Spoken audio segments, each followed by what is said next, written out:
then transaction will be here. If there is no any mutual agreement, I mean, the expected price of the buyers and expected price of the sellers not equal in the market, then there is no any transactions. Then we cannot identify that as a market, because market always create transactions. If there is no transaction, that is not a market. Okay. So then buyers and sellers are there. They are engaging with the transactions. If you are facilitating or if you are creating some arrangement for the buyers and for the sellers, this must be the market. Okay. So already we discussed that some market conduct their exchange activity by using physical places. But some market conduct their transaction activities without physical places.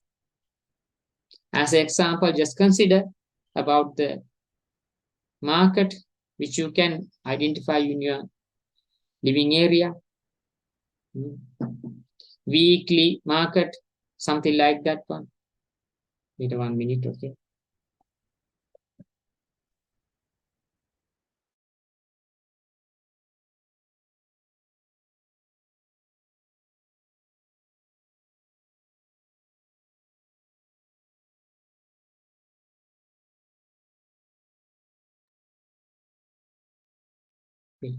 Sorry for that.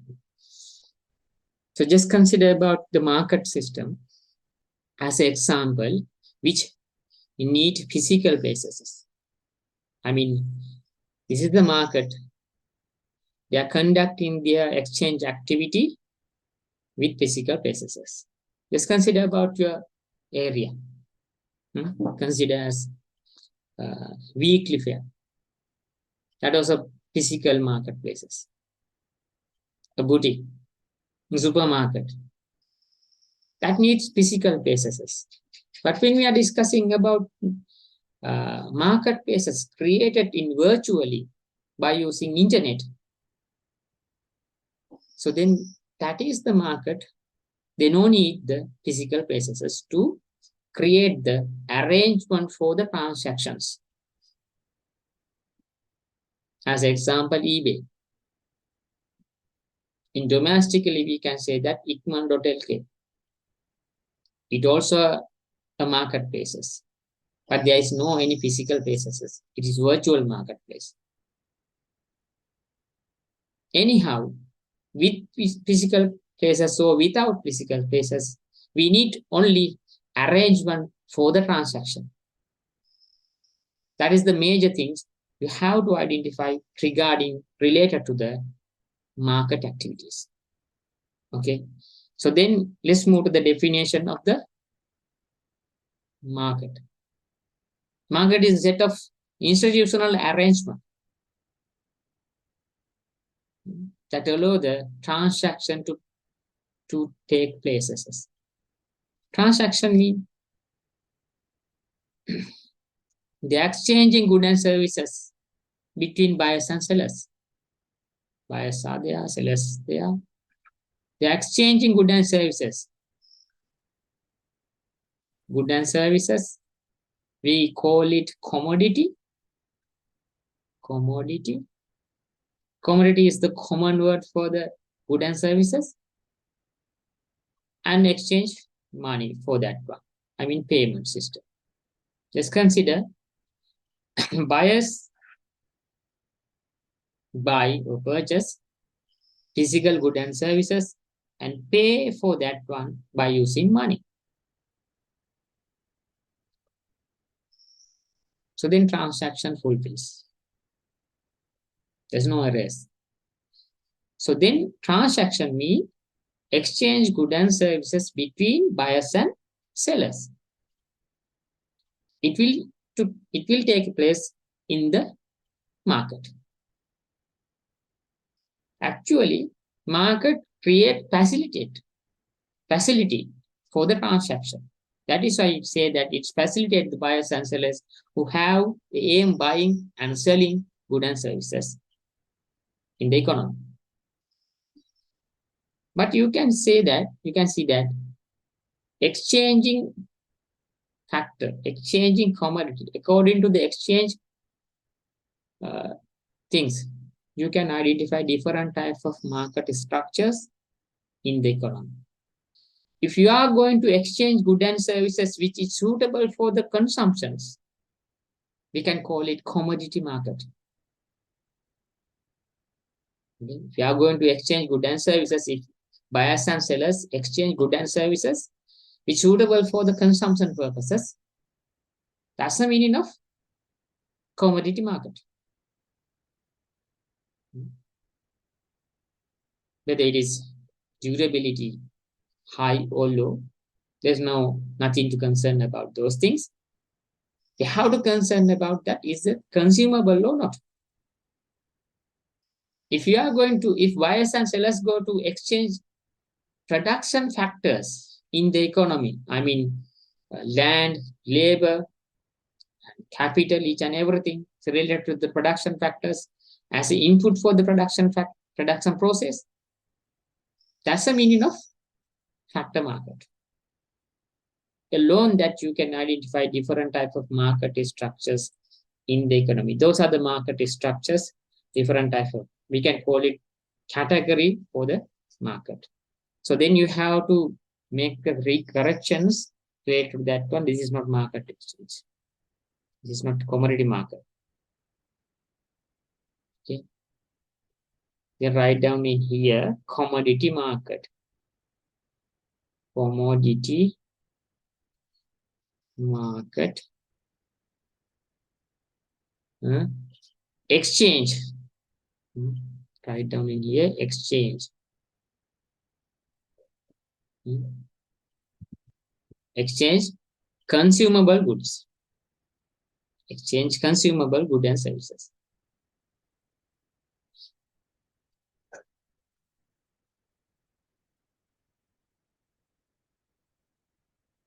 That's the meaning of commodity market. Okay, there's error, mistake in your tute. You have to correct it. Okay, right. And then this must be the factor market.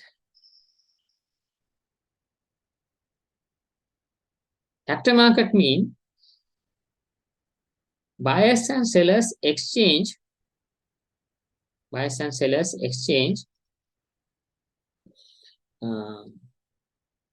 factors, production factors related to the production process. Okay, I mean this one. Okay, it's not the commodity market. I mean exchange. Okay, this is factor market and this is commodity market. Okay, are you that? How to correct it? Really something like that. It's commodity market. This is not a commodity market. This is factor market. Now it's correct.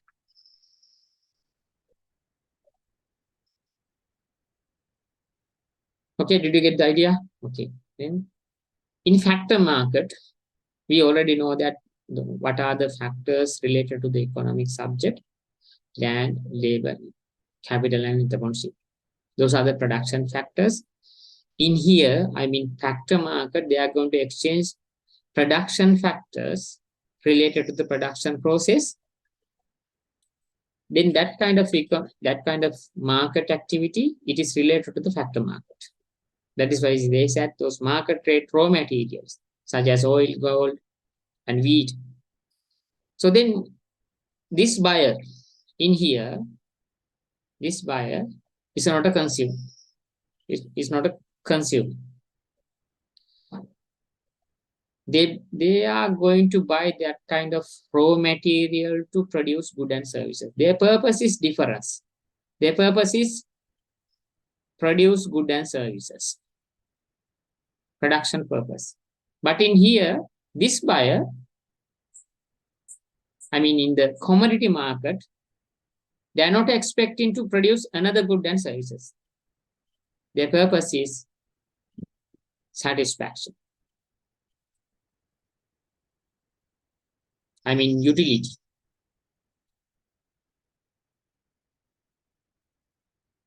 They try to increase the utility, but in the factor market,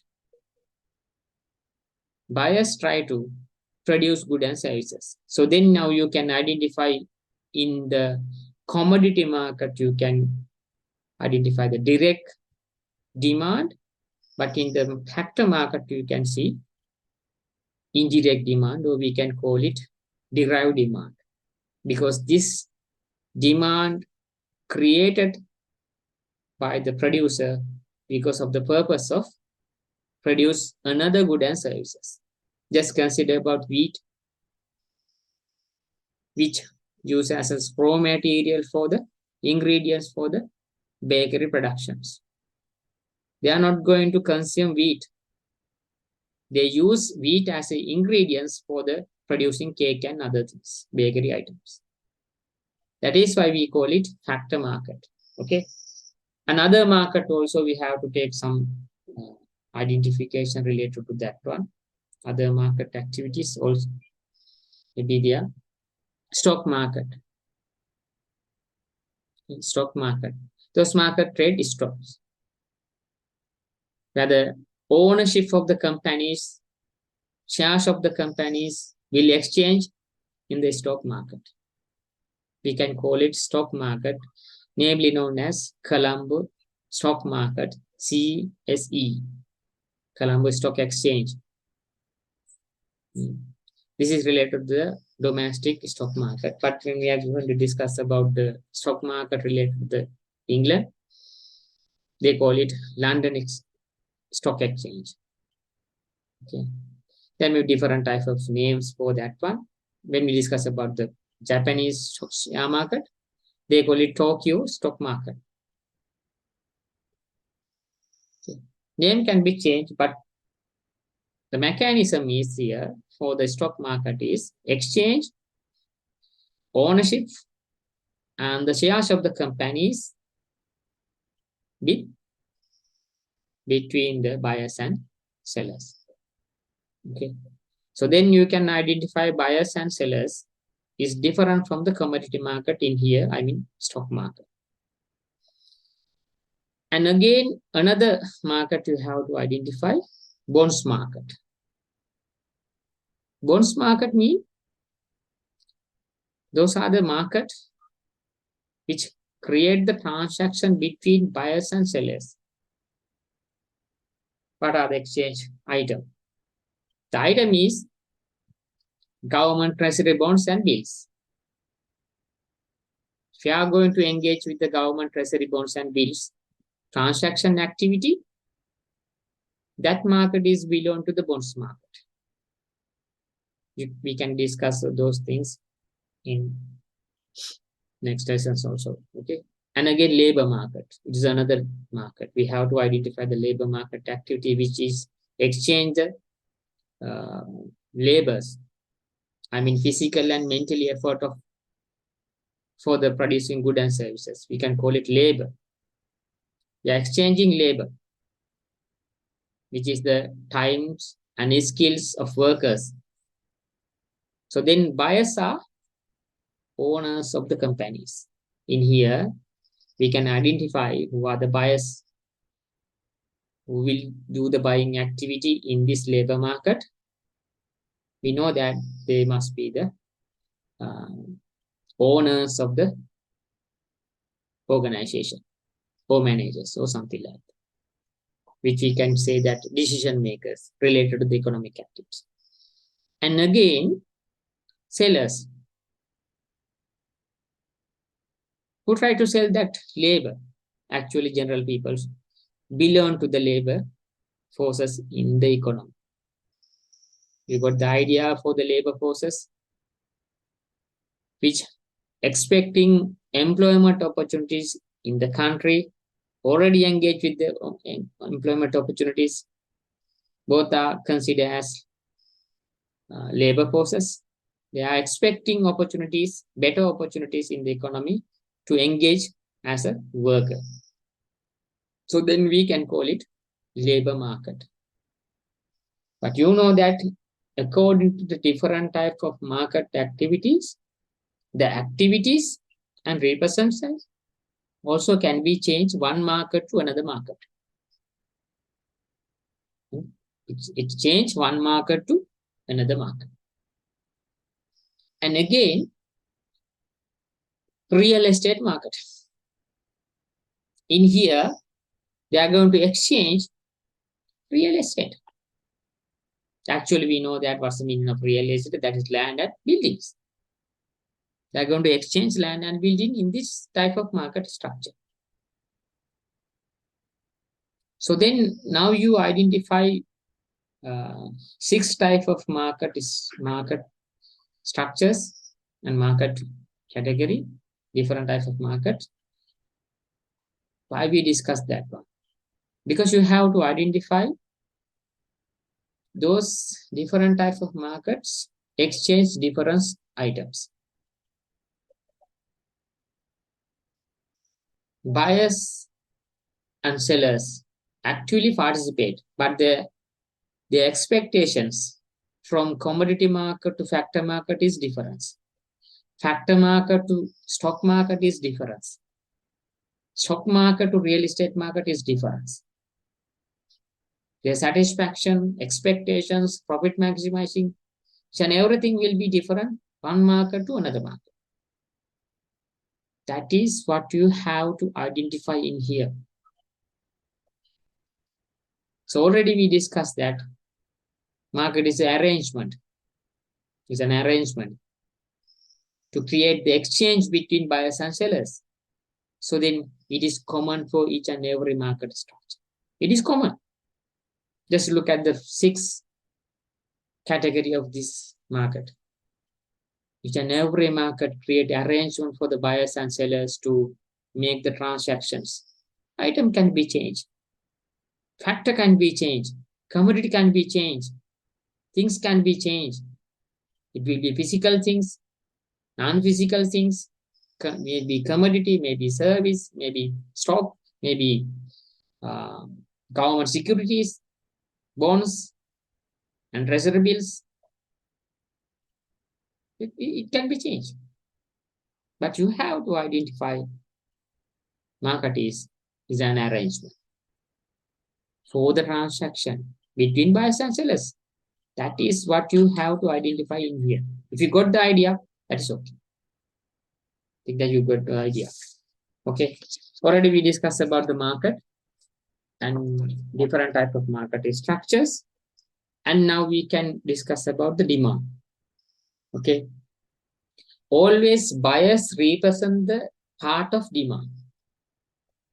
And again, in the other side, always sellers represent the part of producer or selling activity. It will be different. Okay. And then just consider about the demand.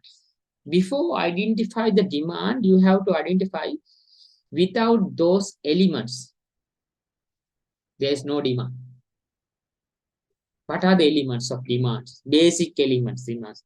We can call it effective demand. If there is no want, ability, or plan, there is no demand. We call it effective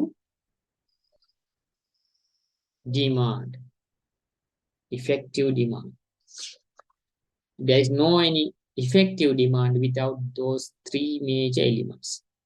What are the 3 major elements? First one is want. Second one is ability. I'm going to describe each and every factors.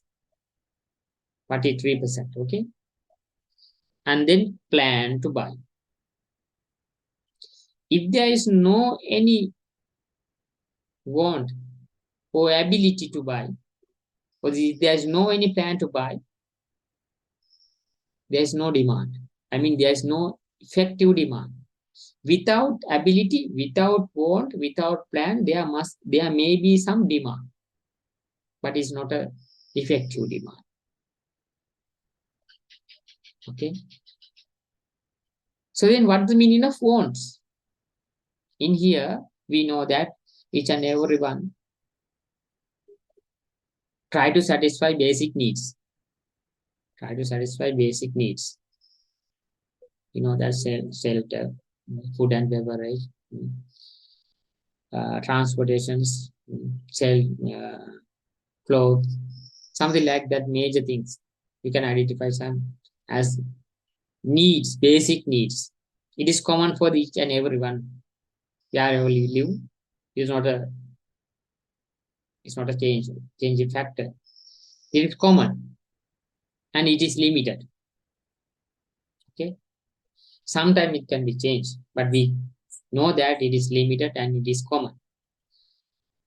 So there may be some different types of alternative to satisfy the basic human needs. Alternatives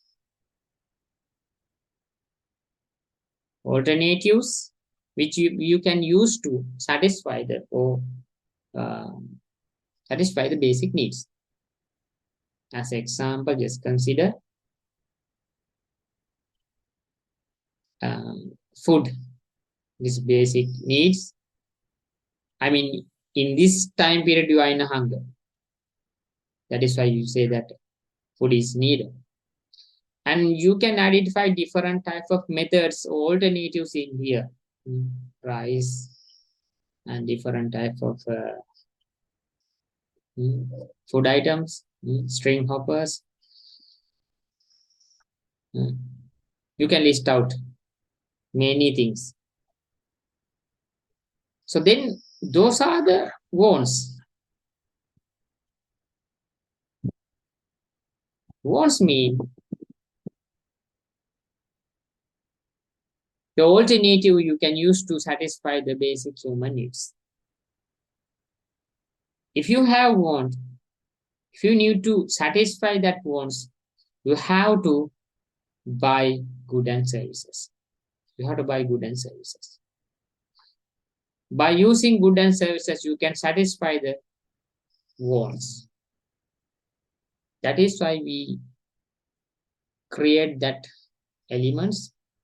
Without wants, there is no demand. If there is want, you have to buy goods and services. Then it created the market demand. So that is why they say that there is a want for the consumer to buy particular good. Just cut down this one. Okay. There's a want for the consumer to buy that particular good. If there's no want, you are not going to buy goods and services. Right? Anyway. And the second one is the consumers should have the ability to buy the particular good. The buying ability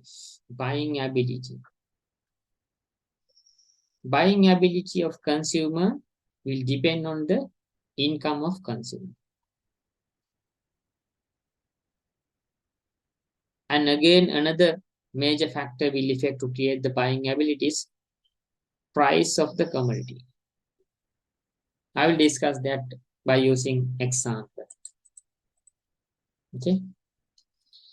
So just consider a person who namely known as A. His daily income is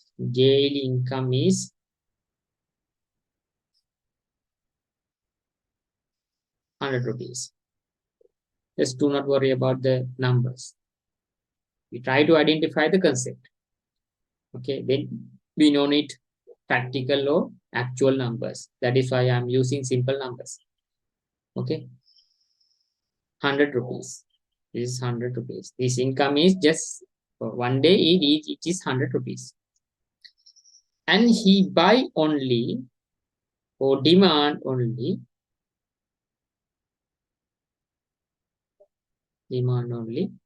X commodity.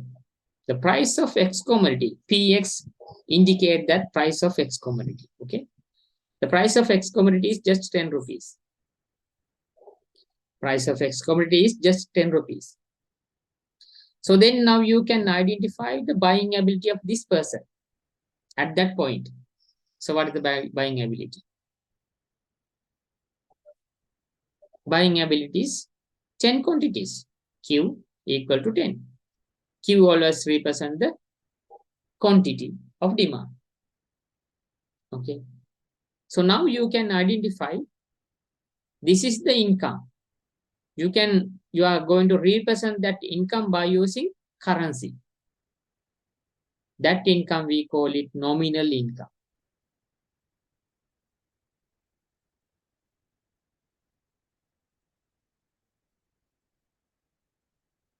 That we can call it nominal income. Okay, because you are going to represent that income by using currencies. In Sri Lanka, rupees and cents. If any income you are going to represent by using rupees and cents, that must be the nominal income. Nominal income. Okay, and again, this buying ability, I mean 10. That's the meaning of real income. That you can call is real income. This is real income. Now you identify the two terms. What is real income and nominal income? So I represent the income of the person by using currencies. This is the nominal income. If you are going to calculate the buying ability of the persons, that must be the real income. How you can calculate the real income? Nominal income divided by price. Actually, it must be the general price level, which is used to calculate the inflation in the country. Let's discuss about those things later. Okay. So then this is the ability. Then identify this situation is as an initial situation. Just consider if that person, I mean person A, can increase the daily income to 200 rupees. That means nominal income is increased. Then what happened to the real income? I mean buying ability and purchasing power. What will happen? It also increase. It increase. Okay. It increased to 20. This is the amount. Now you can identify according to change in the daily income. According to change in the daily income or monthly income, the buying ability of the persons can be changed.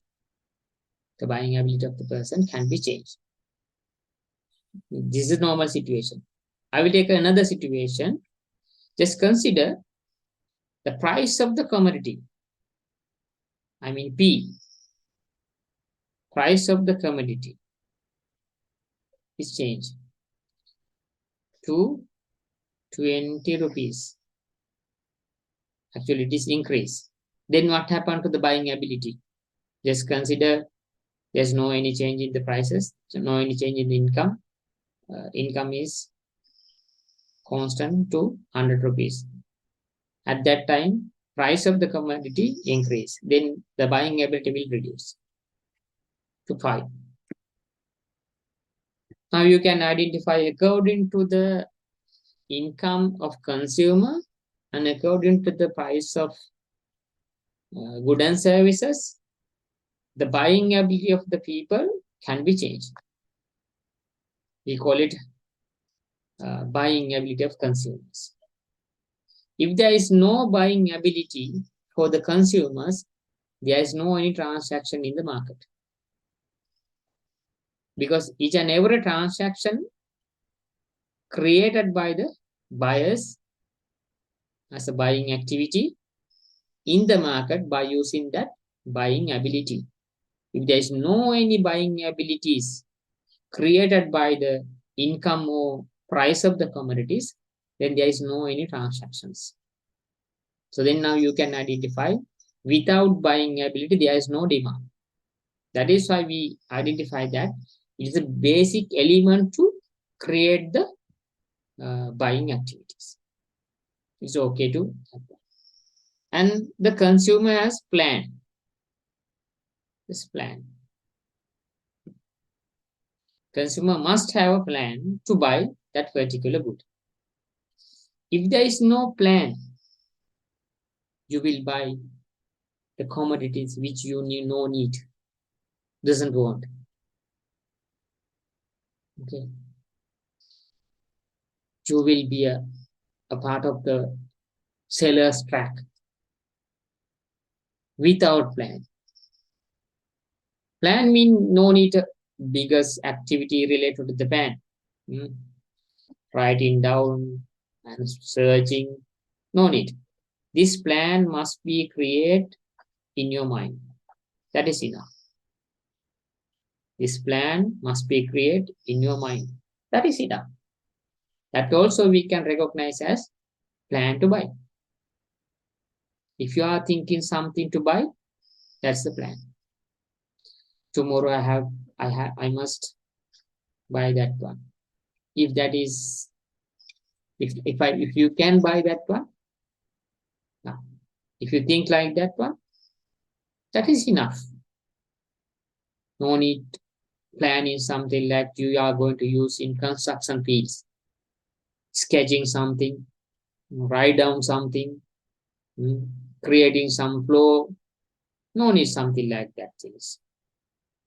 But plan means just think about that. Just expect that one. That is enough. So then now you can identify demand, the concept of demand created by that three major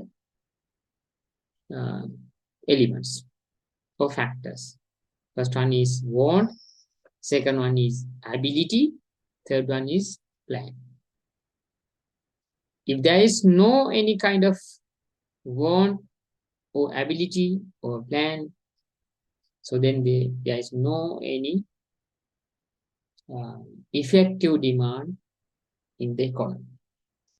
Okay. So then now we can shift to the basic point. I mean major point of the lesson. It is demand. Okay. So then now we know that the demand reflect that want that consumer decide to fulfill the unlimited wants.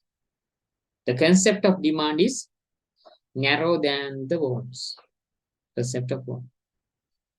Just we know that the concept of wants is a broader thing. Yes, it is a broader thing. It combined with the basic needs. It combined with the different type of another activities and the behavior of the humans. If you are going to compare this want, the concept of want with the demand, actual demand is narrow thing. In here we are going to simplify the economic activities to narrow line. Okay, that is what we are going to do. Okay, then write down the definition for the demand in your sheet in the page number 2. There's a blank with the topic definition of demand. So write down in here.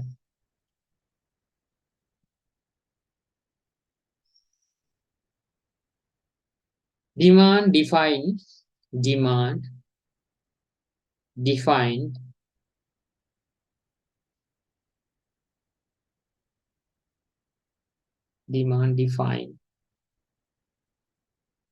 as the quantity of a specific good as the quantity of the specific good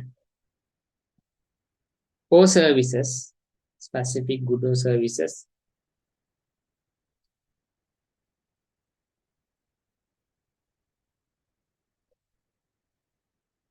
that consumers are willing, that consumers are willing,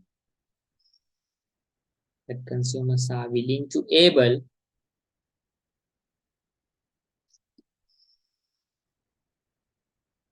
to buy, to buy given set of alternative prices, given set of alternative prices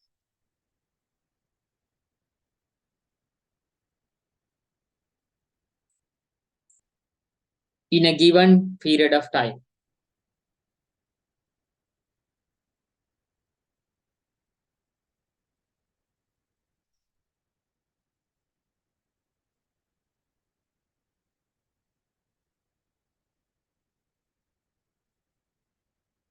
Okay, when you are going to discuss about the demand, you have to keep in your mind those ideology. First one is quantity demand is that is the amount desired and accepted by buy. Accepted to buy. It's quantity demand. Amount desired and accepted to buy. As example, the X commodity or consumer who are actually participate the economy. When price of X commodity 10 rupees, they decide to buy amount of 2000. This is what we call as quantity demand.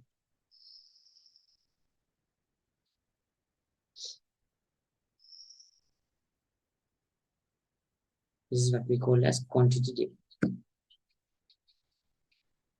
Okay. And again, we have to identify demand is a flow concept. As it change with the time, and it is not a isolated amount. It's combined with other factors. Actually, the amount of the demand and the demand also can be changed time to time for the one consumer also. Then you can identify the total market amount of demand also can be changed during the because of the change of relative determinants. We can call it what are the determinants. We can discuss those things later. But if determinants change, the factors which affect to create the demands called as determinants, if they are going to change, the amount of demand also change. The amount of demand also change. So then you have to identify the direct demand and indirect demand. Okay, first of all, we are going to discuss about direct demand. Okay, that direct demand is refers to the final goods. Direct means your purpose is consumption. Purpose is consumption. There's no other purposes in here for the buyers who are going to buy goods and services in this commodity market. Their purpose is consumption and they expect more and more satisfaction.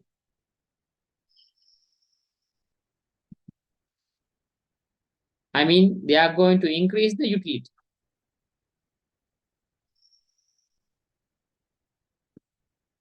Utility means the satisfaction which you can gain from consuming goods and services. Okay, utility means the satisfaction level after consuming goods and services. Okay, and then always direct demand is here for the consumable goods. We call it final good. Final good. Just consider example. Just wheat. used as ingredients for the producing cake. This is not final commodity. It is intermediate commodity.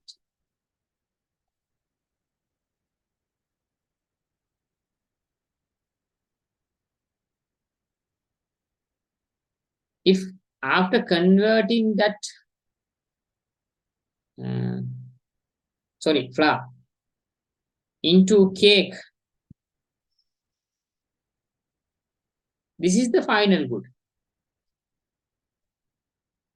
Then you can identify this final good can be consumed indirectly. But intermediate goods, you cannot consume indirectly. You have to change it. You have to convert it into the final good. Just consider as an example, sugar or something like that used as an ingredient for the bakery industry. Those are intermediate commodities. It will be a final good for the producer of sugar, but it will be identified as an intermediate good by the industry of bakery, because they are using that commodity as ingredients for producing another commodity. As an example, producing cake by using that ingredients. If you are going to buy that ingredients, you are not going to consume that ingredients directly, because you are convert that ingredients into final good. After converting that ingredient into the final good, you can consume it. That is the method you have to use. Okay, and then say that demand for final good and service that directly satisfy the wants and needs of consumers. That's the major things. It directly satisfy the wants and needs of consumers. We can call it direct demand. The demand for those products is not depending on the demand for other goods and services. These are not dependent factors. Just consider as an example, the demand for the cake, it is direct demand. The demand for the flour, it is indirect demand, because it created the demand for the demand for the flour created because of demand for the cake in the market. If there is no any demand for the cake in this market, there is no demand for the flour also. It's just the same things. Okay, just 1 minute, please.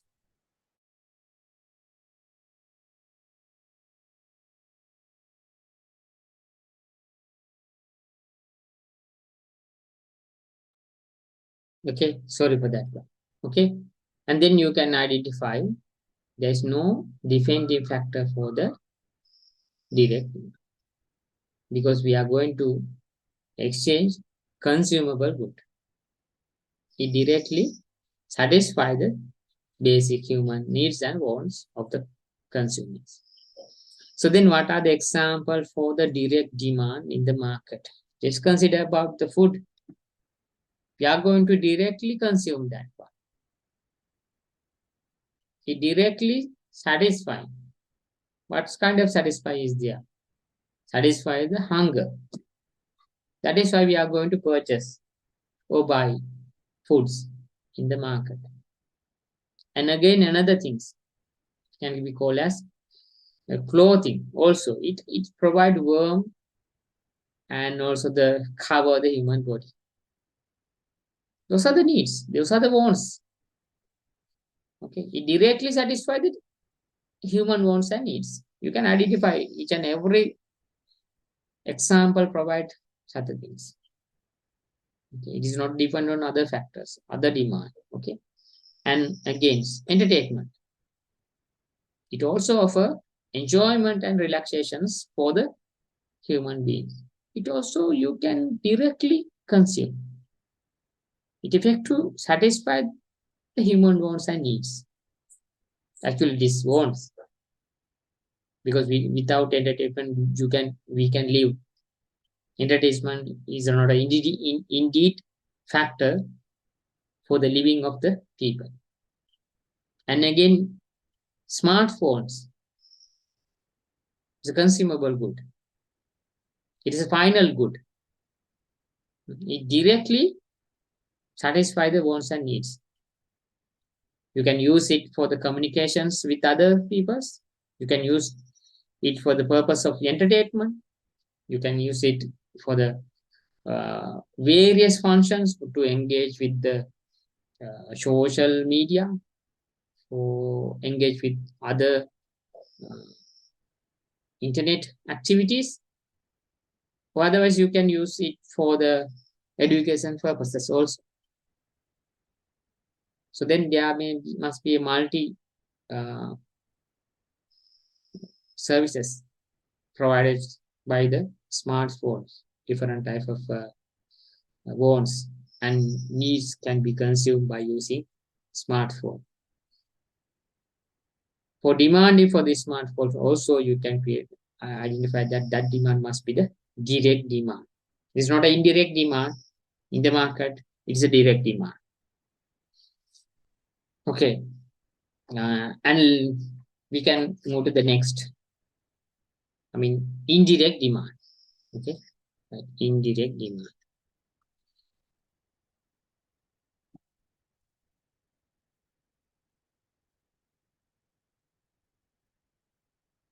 Indirect demand. We call it derived demand. What's the meaning of derived? Derived means create because of other factors. Derived means created. Derived equal to created. Now you can identify this demand created from other demands. That is why it called derived demand. So then indirect demand, also known as derived demand, refers to the demand for goods and services that arise not from the goods and services itself, but from the demand for another goods and services. What that means? Just consider, I already used that as example, flour. To make cake.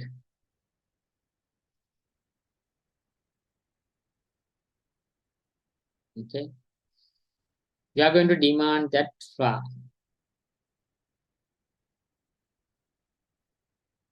That is indirect demand. The demand of flour created by the demand of cake.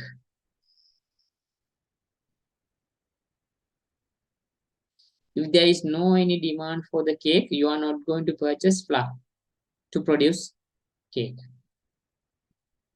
Then you can identify that demand is derived from another demand or consumption or anything.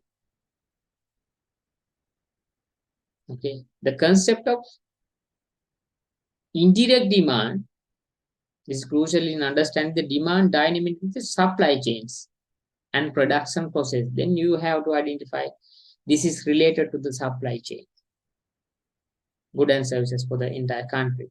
This is related to the production process because those are ingredients, because those are input for the producing goods and services. This is not final good. Actually, this is not a final good. You cannot consume that ingredients or input at once because it is not a consumable goods. Those are input for the production process. That is why we are going to identify here. This situation can be identified as indirect demand. What are the examples for the indirect demand? Flour used to make breads. The demand for the flour created by the demand for the breads. If there is no any consumers consume breads in Sri Lanka, then there is no flour demand. There may be another usage, but the demand always reduces because of the reduction of the or absence of the demand of breads. That's the actual situation. And again, cotton, which is used to make clothing. Okay. It also created because of the demand for the cloth. If demand for the cloth increase, then you have to increase the demand for the cotton because you have to increase the production amount. Okay. And then again, steel, which used in construction and manufacturing activities. Just consider about the car manufacturing industry. They are using steels as an input to the different to create the different types of equipments and parts of the vehicle industry to make the final vehicle. So then now you can identify this is not a final good.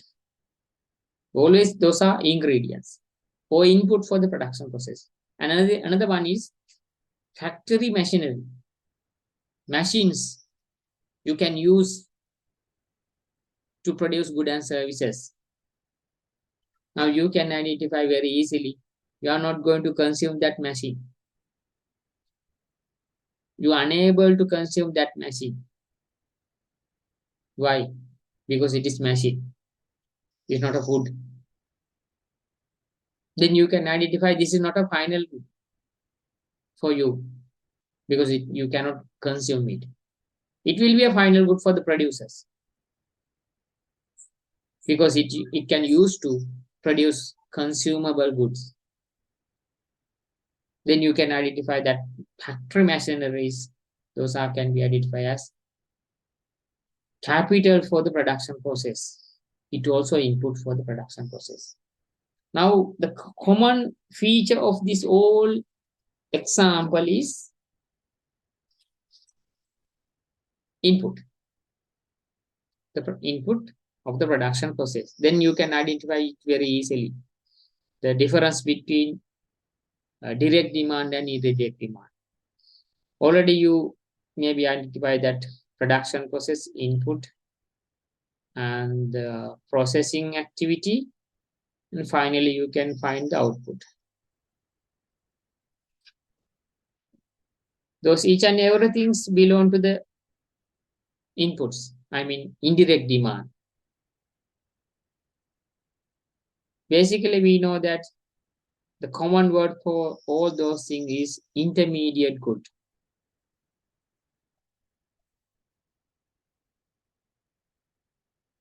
Intermediate goods. But in here, more than 60%, it must be final good.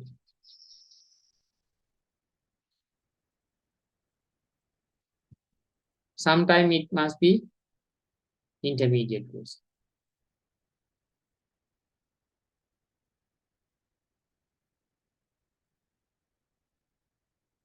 Intermediate goods.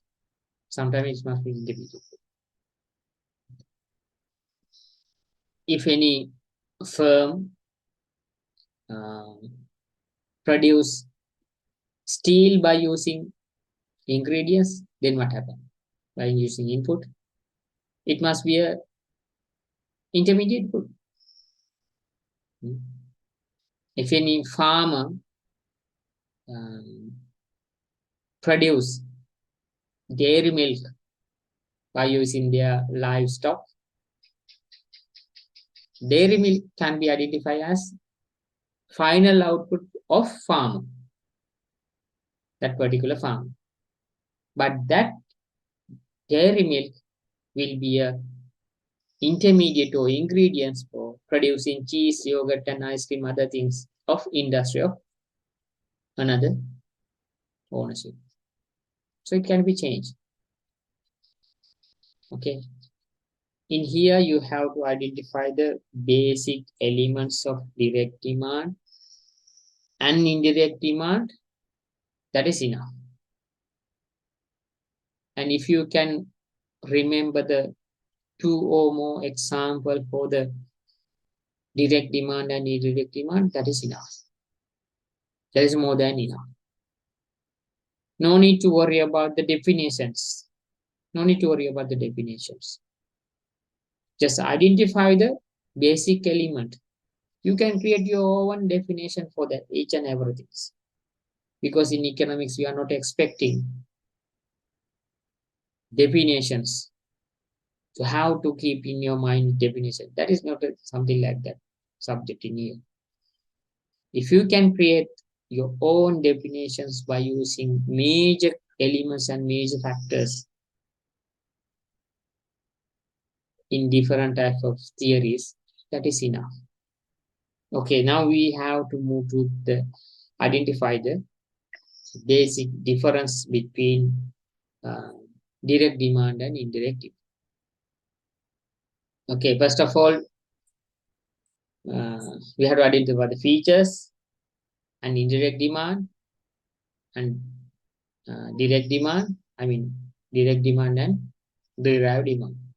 First one, who consumes the product? Let's consider about the direct demand. Final consumers, because it is final commodity. Just consider about the indirect demand. It consumed by businesses or production process because it used to produce goods and services as ingredients or as an input. That is why it said that. And again, demand derived by which party? Consumer. Wants and needs. Yes, another correction is here. Wants and needs.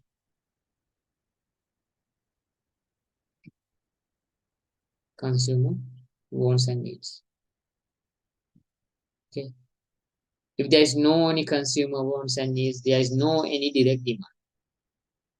That's why you say that demand derived by, created by consumer wants and needs for the direct demand. But in second one, I mean indirect demand is created by the demand for the final goods. Because in here, I mean indirect demand, they are going to purchase intermediate to produce another good and services in the production process. That is why we call it demand for final goods. So that is the difference between direct demand and indirect demand in the economy. This is more than enough if you can identify those things. That is more than enough. Right? And then we can move to the individual demand and market demand. We know that the collection of individual persons, the collection of consumers, something, something like that. Collection of individual consumers. We can call it market.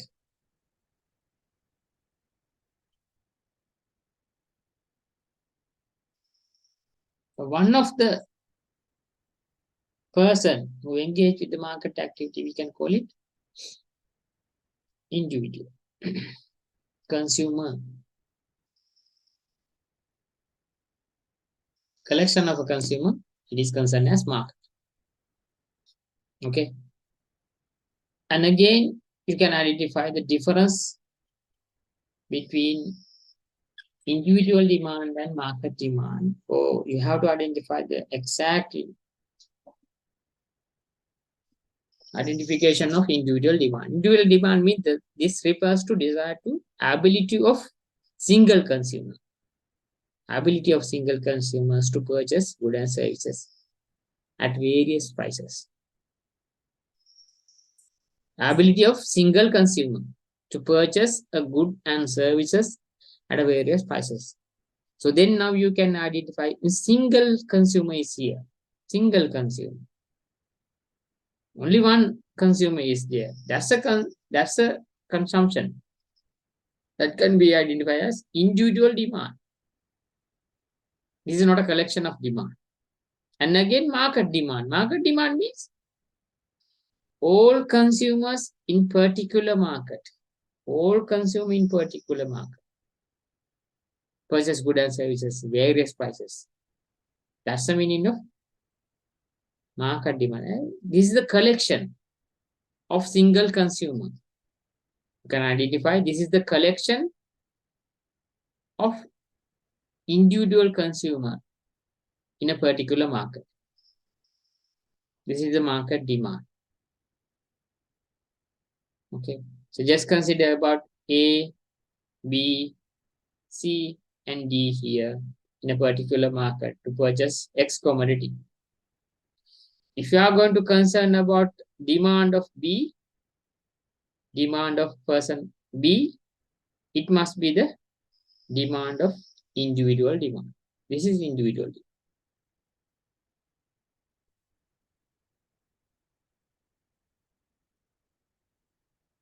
This is individual demand.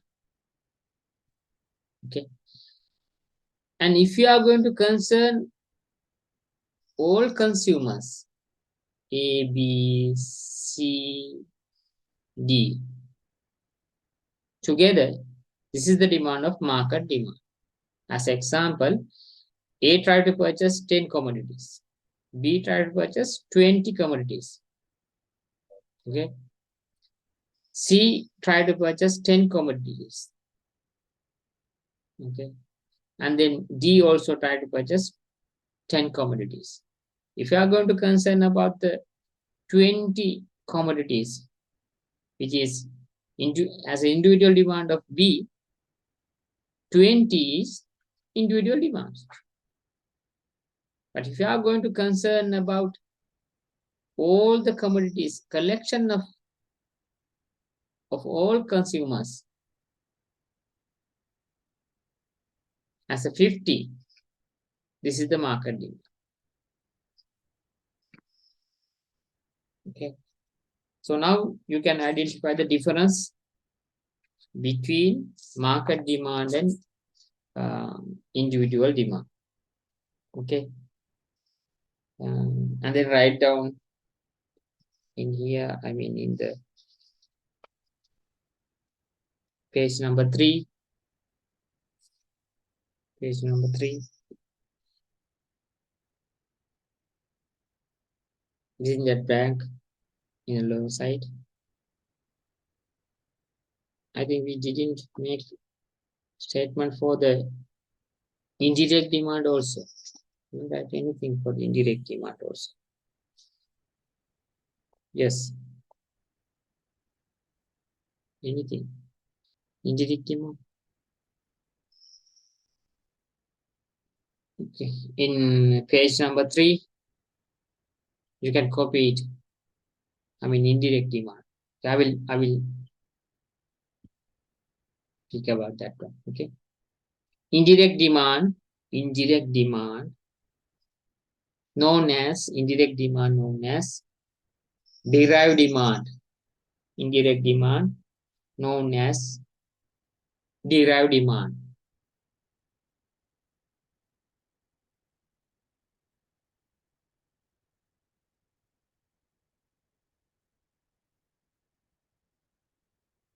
It created by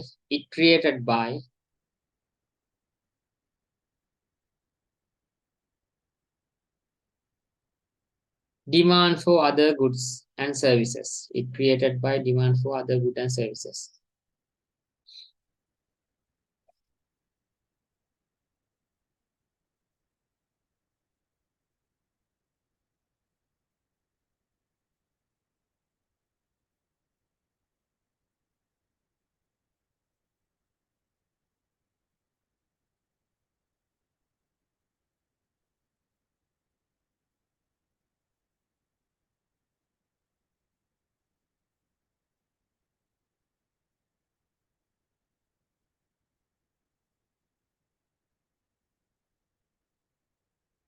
That must be the ingredients or intermediate. That must be the ingredients or intermediate for the production process. For the production process. For the production process.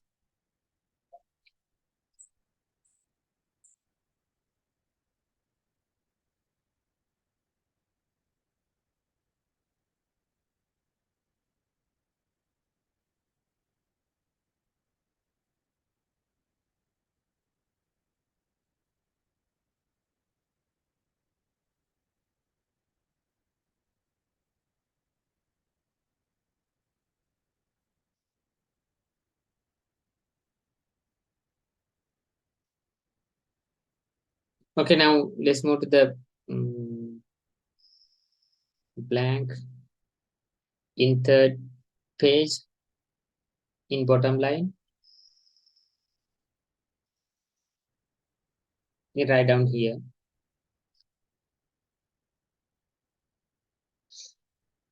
The collection of individual demand, the collection of individual demand, collection of individual demand, consider as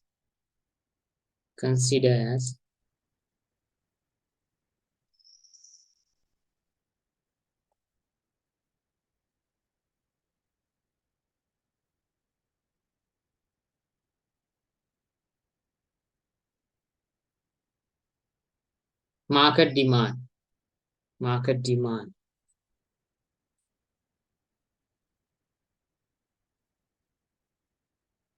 In economics, always consider about, in economics, always consider about market demand. Always consider about market demand.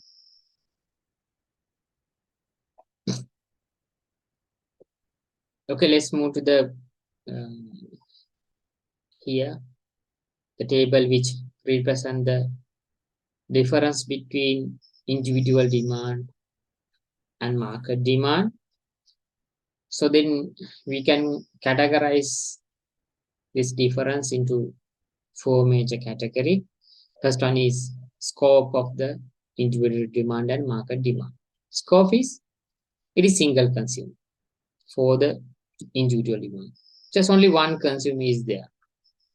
We can call it single consumer. If you are going to consider about your quantity of demand, it is single consumer. You can call it individual demand. But if you are going to consider about all consumer in market, just consider about market of ice cream in Sri Lanka. Ice cream in Sri Lanka. If you are going to buy vanilla ice cream 1 liter from market, that is your individual demand. Okay, that is your individual demand. We can call it single consumer.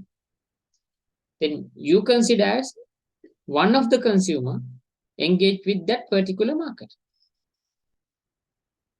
So then all consuming market, I mean you and A, B, those are the only persons try to purchase ice cream. You take on 1 liter, A take 2 liters, B take 4 liters. Okay. All together they are going to buy only 7 liters. 7 liters of ice cream. This is the collection of all consumer. That's the meaning of market demand. In economics, we are not going to consider about the individual demand because it is unable to do that one. We don't have any idea about the amount and the desirabilities and other things related to the one consumers. But it is easy to identify the collections as a collection of the market, as a market demand. All consumer activities together as a meaning of market demand. In economics, we are not going to consider about the individual demand. In the market economy and other production and other concerning lessons, we are going to discuss about the all consumers together at once as a market demand. Okay, and the second one, influenced. I mean, it created by individual preference. So then there is no any power force to you to buy that 1 liter ice cream. So it is your preference. It is individual preference. And income. If you got money, if you got real income, you can purchase it. If you don't have real income in your hand, in your pocket, then you cannot buy it. And the price of substitutes. What are the substitutes for the ice cream? It must be yogurt, curd, or anything. Just consider yogurt. Consider as a substitutes for the ice cream. You can use yogurt for the ice cream for the yogurt. That's what we call as substitutes. Do not worry about the words. We will discuss about the words and the real meaning of the words. Okay. The price of the substitute. If the price of substitutes increase, then you are going to purchase particular commodity. Just as example, if the price of yogurt increase continuously, then the demand for the ice cream will increase. If the price of yogurt continuously reduce in the market, the demand for the ice cream will reduce because the relative prices is cheaper. We can call it in substitute effect. Do not worry about that. And the expectations. If you expect some particular commodity, price will arise, price will increase in the future, you have to buy in present time period, because buying that particular commodity in future, it will be difficult. Okay. If you expect price increasement in the future, present time period buying activity must increase. It is belong to your individual preference. It is belong to your individual forecasting. It is belong to your individual perception, identifications. If you expect price reduction in the future, then what happens? You are not going to buy those things in this present time period. You can buy it in future. Just as an example, just consider about Sri Lankan vehicle industry.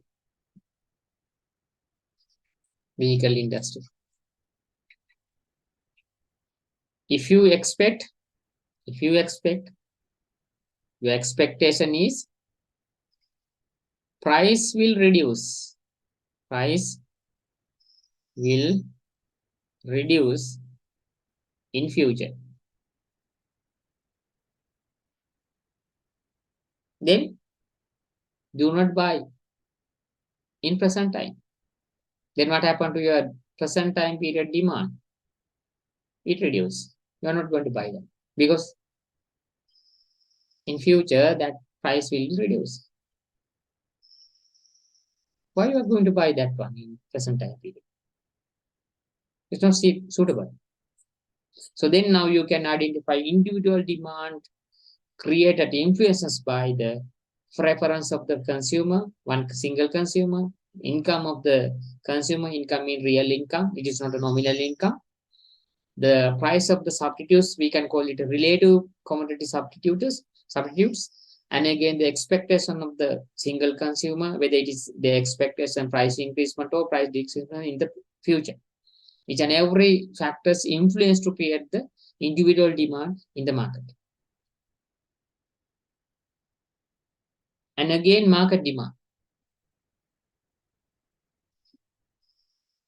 It's not a single consumer. Yeah? Now we are not going to consider about the single consumer. The size of the population. The economic condition of the market. Each and everything. Effect to create the market demand. If population increase, what happened to the market demand? Definitely it will increase. The number of consumers who are engaged in that particular market, number will increase. Then market demand also must be increased. Economic condition of the country, I mean, inflation situation, gross domestic product increasement, and per capita income increasement, something like that situation. I mean, change in the interest rate. Those are, we can call it macroeconomic variables. If macroeconomic variable change, your buying abilities and the activity related to the market economic activity, I mean buying and selling, can be changed. According to that one, your market demand also will be demand. I mean, not your, as a collection of consumers, market demand can be changed. And man cutting effort also effect to that. So then how you can represent individual demand? You can represent that individual demand by using individual curve. But unfortunately, we are not going to concern about that one. Why? There's no any usage of that one. We are not going to concern in economy about one single consumer because it is not practical. Because it is not practical. You can see each and every commodities in the market, that demand created by the number of people, not from one person. So then why we are going to consider about one person? There is no any usage. It is not practical situation. Actually, it's not practical. That is why we are not going to concern about the demand curve, individual demand curve, individual demand equation. We are not going to concern that. We are going to concern about the market demand curve. That is what is the practical situation. Because the demand for any commodity in the market created from all consumers who will actually participate in the market. It is practical. So then how you can apply this individual demand and market demand for the law of demand? What's the meaning of law of demand? Law of demand always reflects that the negative relationship between price and quantity demand when other things are remaining constant in a certain time period. That is the meaning of law of demand. When other things are remaining constant, the negative relationship between price and quantity demand in a certain time period, we can call it law of demand. Unfortunately, we cannot apply this for the individual demand because it is not practical. But you can apply that law of demand to the market demand because it is practical. Always apply. According to the law of demand, you can identify that market demand activities. When the price increase, what happened to the quantity of demand? When the price decrease, what happened to the quantity of demand? It is practical. You can identify, you can apply that law of theory and law of demand. But when we are discussing about the individual preference, unable to apply that kind of theory or law for one consumer because one consumer perception, activities, and behavior will be away from another consumer. If you are concerned in three consumers first take one consumer and apply that one. It is suitable. It's okay. But another consumer is not suitable, or they are not going to actively participate economic activity according to the law. Unable to accept that.